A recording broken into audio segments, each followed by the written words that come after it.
Assalamualaikum warahmatullahi wabarakatuh. Perkenalkan, nama saya Jeffrey Al-Zabibah dari kelas KPI 1C. Di sini saya akan mereview buku Pengantar Ilmu Dakwah oleh DRS Wahidin Saputra MA. Saya akan menjelaskan bab 1 sampai bab 3 terlebih dahulu. Bab 1 ini yaitu pengertian dakwah dan ruang lingkup ilmu dakwah. Pengertian ilmu dakwah. Dakwah berasal dari bahasa Arab yaitu da'a yad'u da'watan, yang berarti memanggil, menyeru, mengajak. Sedangkan istilah dakwah yaitu kegiatan menyeru kepada manusia untuk berbuat kebaikan dan menjauh dari kemungkaran. Ada juga pola dakwah ini terdiri dari 3, yaitu dakwah kultural, dakwah politik, dan dakwah ekonomi. Dakwah kultural yaitu dakwah yang memperhatikan aspek-aspek kebiasaan adat istiadat masyarakat sekitar. Contohnya seperti Wali Songo yang berdakwah menggunakan adat atau kesenian masyarakat di Pulau Jawa, yaitu wayang, sehingga dakwah ini dapat diterima baik oleh masyarakat. Kemudian yang kedua yaitu dakwah politik. Dakwah politik adalah dakwah yang disampaikan melalui tokoh politik. Dakwah politik ini bertujuan agar kegiatan bangsa dan bernegara sesuai dengan nilai-nilai ajaran Islam. Kemudian yang ketiga yaitu dakwah ekonomi. Dakwah ekonomi adalah dakwah yang mengajarkan kita untuk meningkatkan, mengatur segala aspek ekonomi. Contohnya seperti perintah zakat, kemudian jual beli, infak, bahkan berkurban. Kemudian ada ruang lingkup ilmu dakwah. Ruang lingkup ilmu dakwah adalah segala aspek yang mencakup kegiatan dakwah.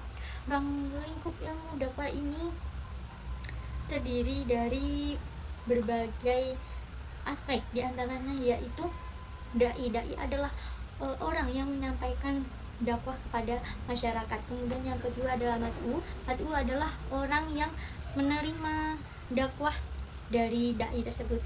Kemudian yang ketiga materi dakwah. Materi dakwah adalah isi atau pesan yang akan disampaikan pendai kepada mad'u.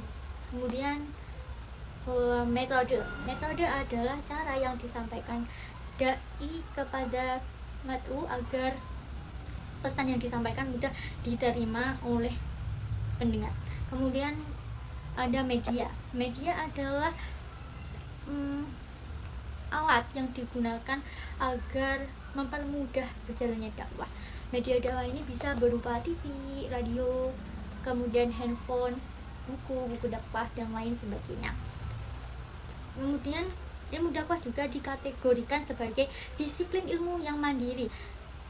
Disiplin ilmu mandiri ini bisa dibilang karena ilmu dakwah ini sudah terdiri dari beberapa ilmu-ilmu yang lainnya. Disiplin ilmu dakwah kenapa bisa disebut begitu? Karena yang pertama memiliki sejarah yang jelas, terdapat tokoh-tokoh dakwah. Kemudian ketiga sudah diakui oleh lembaga ilmu pengetahuan Indonesia. Kemudian sudah ada masyarakat akademis yang menelitinya. Kemudian penelitiannya dilakukan secara intens. Yang kedua, bab 2, yakni sejarah landasan dakwah pada masa Rasulullah SAW. Dakwah pada masa Rasulullah SAW terdapat sebagai 2 periode, yaitu yang pertama periode Mekah, yang kedua periode Madinah.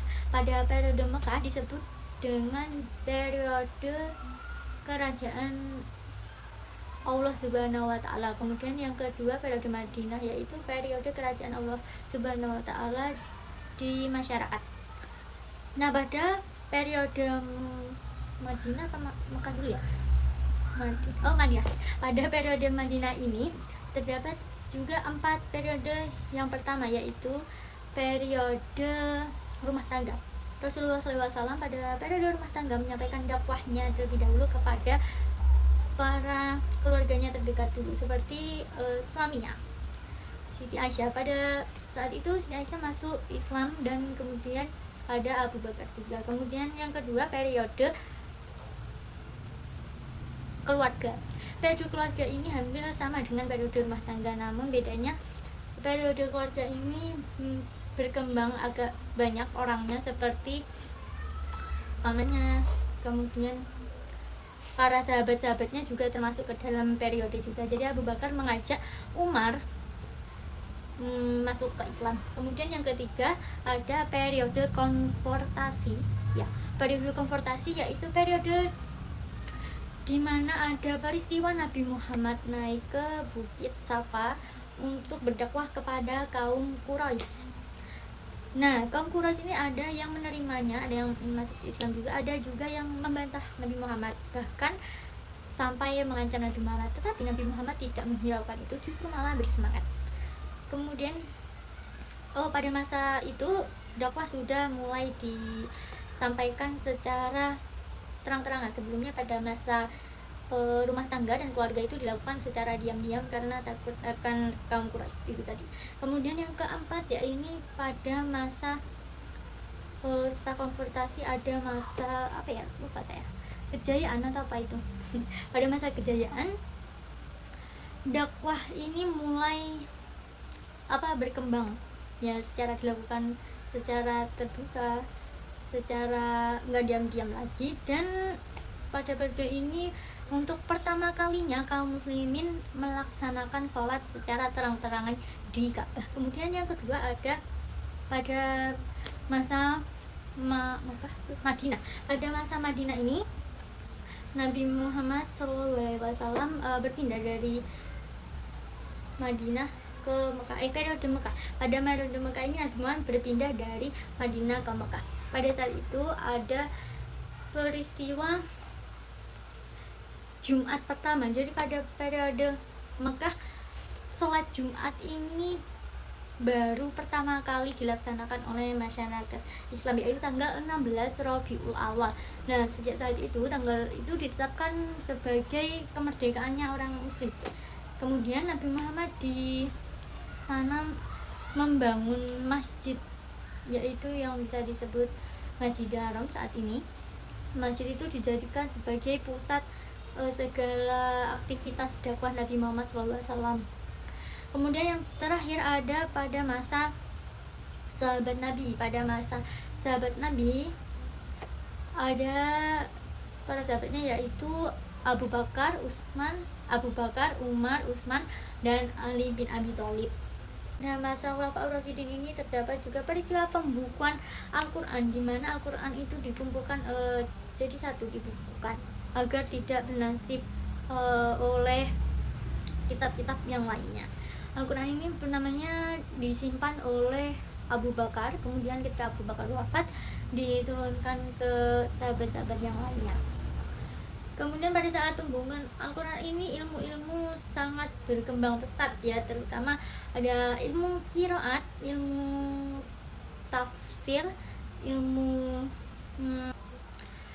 qiraat, ilmu tafsir, ilmu nahwu, dan adab.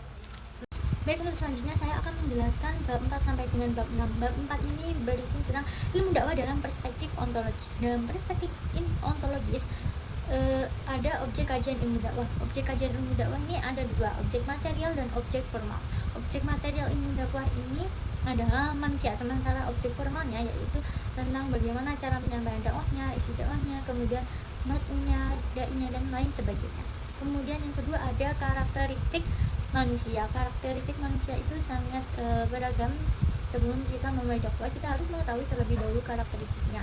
Karakteristik manusia ada dua, yakni karakteristik material dan non material. Karakteristik yang material ini yaitu berupa dari diri kita sendiri, bisa berupa bentuk fisik, kemudian wajah, kurung, dan lain sebagainya. Kalau yang non materialnya ini aksiologi, eksistensi. Jadi manusia itu memiliki eksistensi, baik itu berasal dari pribadi, sosiologi, maupun biologis. Kemudian yang ketiga, interaksi antara Tuhan, manusia, dan alam. Tuhan menciptakan manusia, yaitu manusia adalah makhluk yang paling sempurna karena memiliki akal dan dapat bertindak sesuai akalnya dan membedakan mana yang benar, mana yang salah. Nah, sementara itu manusia juga diciptakan agar mereka itu dapat menjaga alam, ada juga yang merusak alam. Nah, jadi interaksi antara Tuhan, manusia dan alam itu dengan hablum minallah, hablum minannas, dan hablum minal alam. Kemudian ada pengertian Islam. Islam sendiri memiliki 5 perspektif, yaitu yang pertama Al-Quran. Jadi Islam itu bersumber dari Al-Quran, tertulis ada dalam Al-Quran, sehingga Al-Quran itu sendiri menjadi kitab suci para umat Islam. Kemudian yang kedua, ulama. Islam sendiri ditebarkan oleh para ulama dan kemudian masyarakat mengikutinya, percaya. Kemudian yang ketiga berasal dari sejarah atau fatwa. Yang keempat ada budaya.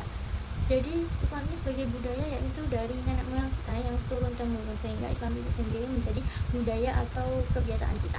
Yang terakhir ada sufi. Sufi adalah orang yang sudah hanya meninggalkan urusan duniawinya, dia hanya berfokus dengan urusan akhiratnya saja. Kemudian ada yang terakhir nubuwah dan risalah. Nubuwah sendiri yaitu suatu anugerah yang diberikan kepada nabi dan rasul untuk menyampaikan risalah kepada manusia. Risalahnya ini bisa berupa ajaran atau bimbingan kepada umat manusia agar menjadi lebih baik. Kemudian yang ada bab 6, yaitu ilmu dakwah dalam perspektif epistemologi. Jadi yang tadi ontologi, sekarang yang epistemologi. Dalam epistemologi ada sumber dakwah dan ilmu dakwah. Sumber dakwah itu sendiri bersumber dari Al-Quran dan hadis, sementara ilmu dakwah itu bisa bersumber dari akal pikiran manusia, bisa disebut juga dengan dari afan, diri kita sendiri, dari anfus, alam sekitar, dan torik, dari sejarah. Kemudian yang kedua ada metodologi keilmuan dakwah. Metodologi keilmuan dakwah adalah teori-teori atau metode cara penyampaian dakwah itu, keilmuan dakwah itu sendiri.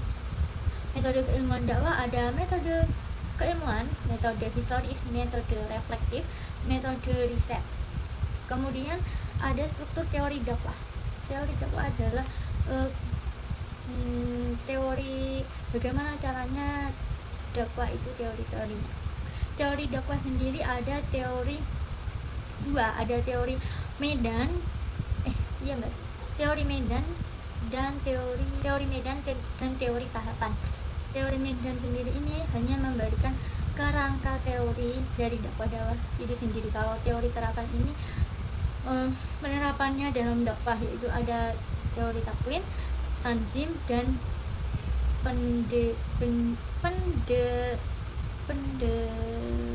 pendelegasian. Kemudian ada juga struktur keilmuan dakwah.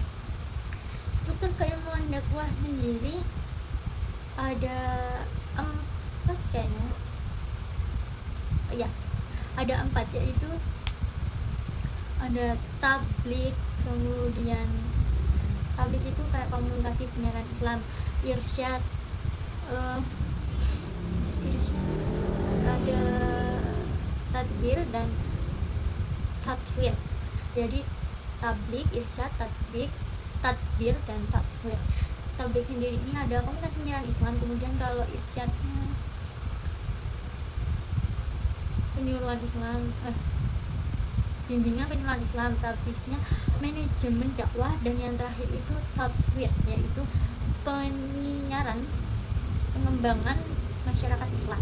Selanjutnya yaitu bab 6, ilmu dakwah dalam perspektif aksiologi. Ilmu dakwah dalam perspektif aksiologi memahami kebenaran. Dalam Al-Quran disebutkan kebenaran ini al-haq. Nah, kebenaran agama ini sifatnya absolut, sementara kebenaran ilmu itu sifatnya nisbi, yaitu sesuai kenyataan. Kemudian ada persoalan rekayasa masa depan. Rekayasa masa depan ini yaitu rekayasa sosial yang menghasilkan perubahan sosial ya. Contohnya ada iqtiad, yaitu pembiasaan, jadi dibiasakan terlebih dahulu. Kemudian ada muharik, yaitu meningkatkan. Terus ada ikaf, yaitu memberikan petunjuk. Dan yang terakhir ada tahrif atau meringankan. Jadi ada orang yang memiliki masalah itu, jadi dikasih solusi agar masalahnya itu meringankan. Kemudian persoalan nilai-nilai Islam. nilai-nilai Islam itu sendiri bisa dimulai dari yang sederhana terlebih dahulu. Contohnya ada tablik, yaitu menyiarkan, terus kemudian tatbik, mengamalkan, kemudian tadlim yang mengelola. Jadi disiarkan terlebih dahulu, diamalkan, dan kemudian dikelola. Nah, nilai-nilai Islam ini agar bisa ditiru oleh umatnya dan diamalkan dan dikelola. Jadi saya akan menerangkan bab 7 sampai dengan bab 9. Bab 7 ini yaitu sejarah perkembangan ilmu dakwah. Mengenal ilmu dakwah. Ilmu dakwah adalah sebuah keilmuan yang mempelajari tentang bagaimana dakwah. Nah, ilmu dakwah ini lebih mengarah ke ilmu sosial karena perumusannya menggunakan pendekatan yang rasional, empiris, dan sistematis. Kemudian ada sejarah ilmu dakwah. Dakwah sendiri sudah ada sejak zaman Rasulullah SAW, tetapi keilmuannya itu masih belum berkembang. Ilmu dakwah berkembang seiring dengan berkembangnya ilmu-ilmu pengetahuan. Jadi ilmu pengetahuan berkembang itu muncullah karya-karya ilmiah dan buku-buku tentang dakwah sehingga menjadikan dakwah tersebut sebagai ilmu. Kemudian ada urgensi sejarah ilmu dakwah. Urgensi mempelajari sejarah ilmu dakwah ini supaya dakwah dapat berjalan dengan baik, terarah, dan profesional. Sejarah pemikiran dakwah. Sejarah pemikiran dakwah berawal dari periode nubuat, yaitu Allah memutuskan nabi untuk mengajak manusia untuk ke agamanya Allah Subhanahu wa taala. Kemudian yang kedua, Khulafaur Rasyidin. Khulafaur Rasyidin ini memakai metode al-aql dan an-naql. Kemudian yang ketiga ada tabi'in. Tabi'in ini sudah tidak memakai al-aql lagi, melainkan memakai nafs. Selanjutnya ada tabi al-tabi'in. Tabi al-tabi'in ya.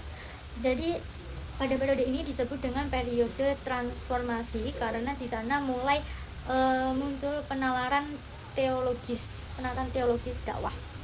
Teologi dakwah itu mulai berkembang. Kemudian selanjutnya ada yang tadi?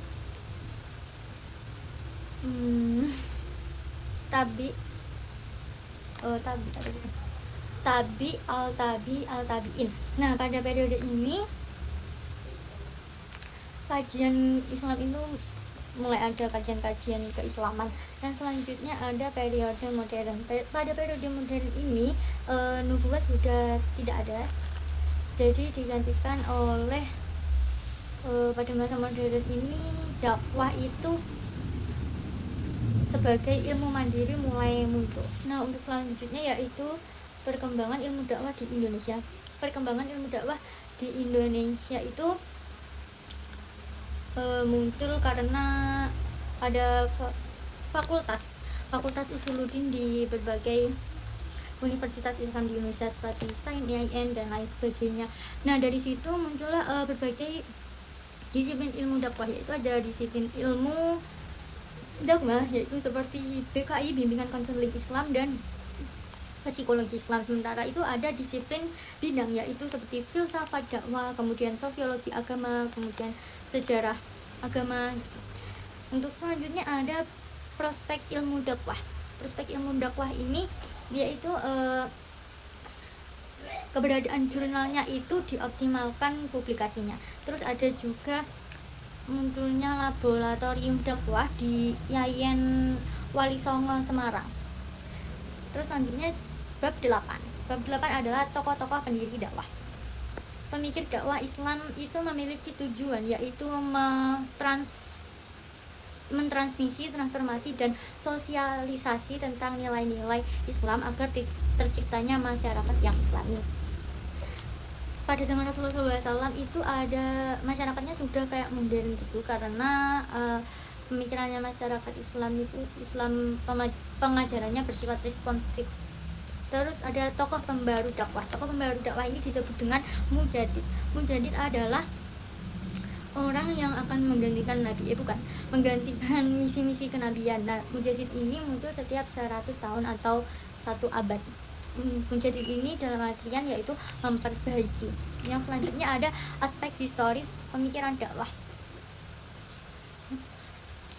Pemikiran dakwah ini lahir sejak zaman Rasulullah SAW sampai ke abad ke-3 Hijriah. Pada saat itu mulai diteruskan oleh Khulafaur Rasyidin, dan kemudian muncullah mazhab-mazhab yang menjadi perpecahan umat muslim ya, sehingga menjadi kemunduran pemikiran-pemikiran Islam. Nah dari situ akhirnya selain itu pemikiran Islam mundur karena aspek politik juga. Terus ada fitnah besar tentang meninggalnya Utsman, terbunuhnya Utsman. Kemudian ada lagi pemikiran dakwah pada abad modern. Pemikiran dakwah pada abad modern itu dipengaruhi oleh globalisasi. Nah, berhubung umat Islam itu sangat identik dengan masyarakat Indonesia, jadi masyarakat Indonesia itu berperan penting untuk pembangunan nasional. Contohnya seperti NKRI, terus menjadikan Islam sumber kehidupan, terus persamaan sosial dan budaya, serta mengerti akan kesadaran pengaruh dampak dari pengaruh sosial, perubahan sosial. Yang selanjutnya yaitu bab 9, ilmu dakwah yang mandiri. Ilmu dakwah yang mandiri memiliki pembidangan ilmu. Ilmu dakwah ini pembidangan ilmunya yaitu dengan ilmu komunikasi. Jadi ilmu dakwah dan ilmu komunikasi. Dakwah dan komunikasi. Dakwah dan komunikasi yaitu memiliki persamaannya tersendiri. Dakwah adalah dakwah sendiri adalah suatu proses komunikasi, tetapi proses komunikasi belum tentu itu dakwah. Nah, yang seperti saya bilang tadi ada beberapa persamaannya, yaitu yang pertama pelakunya. Di dakwah itu ada dai, orang yang menyampaikannya, sementara di komunikasi disebut komunikan. Kemudian ada isinya. Kalau di komunikasi itu isinya menyampaikan pesan, sementara di dakwah itu menyampaikan risalah. Dan tujuannya juga sama, yaitu amar ma'ruf nahi munkar. Tujuan dakwah dan komunikasi adalah kepada kebaikan. Untuk yang selanjutnya, dakwah pada abad modern. Dakwah pada abad modern ini sangat munculnya dakwah-dakwah di televisi, sehingga orang itu menerima uang atau imbalan gitu. Nah, itu hal yang wajar karena media juga butuh pemasukan untuk iklan, sementara pendainya juga butuh kebutuhan. Jadi menurut saya itu sarana media ini sangat penting untuk pendekatan dakwah sebagai meningkatkan masyarakat yang marhamah. Jelaskan bab 10 sampai bab 12. Bab 10 ini yaitu metode dakwah. Metode dakwah adalah cara yang digunakan dai untuk mencapai suatu tujuan yang berlandaskan dengan hikmah dan kasih sayang. Metode dakwah ini ada beberapa macam, yaitu yang pertama bil hikmah, dengan bijaksana, al mau'izah al hasanah, yaitu dengan nasihat yang baik, al mujadalah, berdebat yang baik. Kemudian sumber metode dakwah ini bisa dari Al-Quran, Sunnah Rasul, kemudian sejarah para sahabat Khulafaur Rasyidin, kemudian ada dari pengalaman juru dakwah, kemudian ada aplikasi metode dakwah pada zaman Rasulullah SAW, yaitu dengan menggunakan pendekatan personal, pendekatan pendidikan, kemudian diskusi, penawaran, sama misi. Untuk bab 11 yaitu karakteristik dai dan materi. Dai adalah orang yang menyampaikan dakwah, dan karakteristik dari dai itu harus memiliki sifat perilaku sopan santun, kemudian melakukan dakwah secara bertahap, bisa menghadapi kesulitan atau menyingkirkan kesulitan dengan memiliki adab yang baik, berfokus pada Al-Quran, bukan hanya ke mazhab saja. Karakteristik madu memiliki karakteristik dari bidang sosiologi, yaitu misalnya masyarakat yang tinggal di pedesaan, perkotaan, ekonomi yang menengah ke atas, menengah ke bawah, usia remaja, anak-anak remaja, dewasa, orang tua. Kemudian ada jenis kelamin, laki-laki, perempuan, pekerjaan, petani, pedagang,